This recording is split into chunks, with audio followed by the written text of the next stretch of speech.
Syarat pindah memilih pada pemilu tahun 2024. Teman pemilih.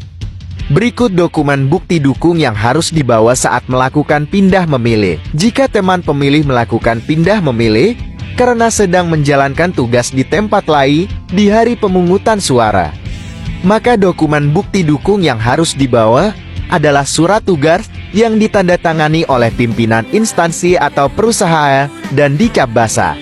Jika teman pemilih melakukan pindah memilih karena sedang menjalani rawat inap atau mendampingi keluarga yang sakit, maka dokumen bukti dukung yang harus dibawa adalah surat keterangan rawat inap dari rumah sakit atau layanan kesehatan dan surat pernyataan pendamping.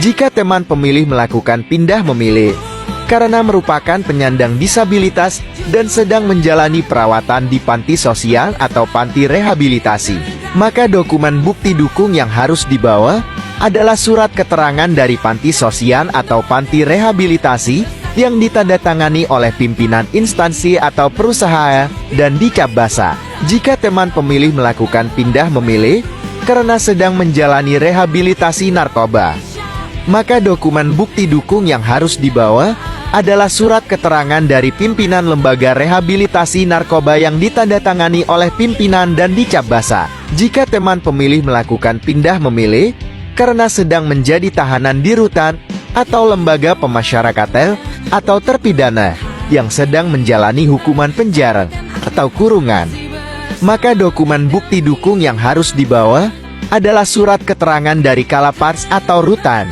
Jika teman pemilih melakukan pindah memilih karena sedang menjalankan tugas belajar atau menempuh pendidikan menengah atau tinggi, maka dokumen bukti dukung yang harus dibawa adalah surat keterangan belajar dari kampus atau lembaga pendidikan lain yang ditandatangani dan dicap basah.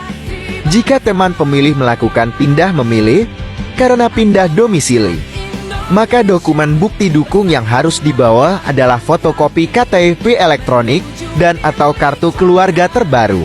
Jika teman pemilih melakukan pindah memilih karena tertimpa bencana alam, maka dokumen bukti dukung yang harus dibawa adalah surat dari BNPB, kepala desa atau lurah, atau pemberitaan media massa. Jika teman pemilih melakukan pindah memilih karena bekerja di luar domisilinya, maka dokumen bukti dukung yang harus dibawa adalah surat tugas atau keterangan yang ditandatangani oleh pimpinan instansi atau perusahaan dan dicap basah dan fotokopi KTP elektronik dan atau kartu keluarga terbaru. Terus gimana sih tata cara pindah memilih? Simak langkah-langkahnya. Pertama, teman pemilih datang ke kantor KPU Kabupaten atau KOT atau PPK atau PPS. Jangan lupa teman pemilih harus membawa syarat dokumen pindah memilih. Lalu, teman pemilih akan dimintai nomor WhatsApp dan email yang aktif. Teman pemilih nantinya akan menerima formulir model A pindah memilih beserta token pembatalan DPTB melalui email. Teman pemilih nantinya juga akan menerima hardcopy formulir model A pindah memilih yang telah ditandatangani dan distempel basah oleh petugas. Yang terakhir, teman pemilih harus membawa formulir model A pindah memilih pada hari pemungutan suara. Simak tabel referensi kondisi memilih dan surat suara yang didapat di bawah ini.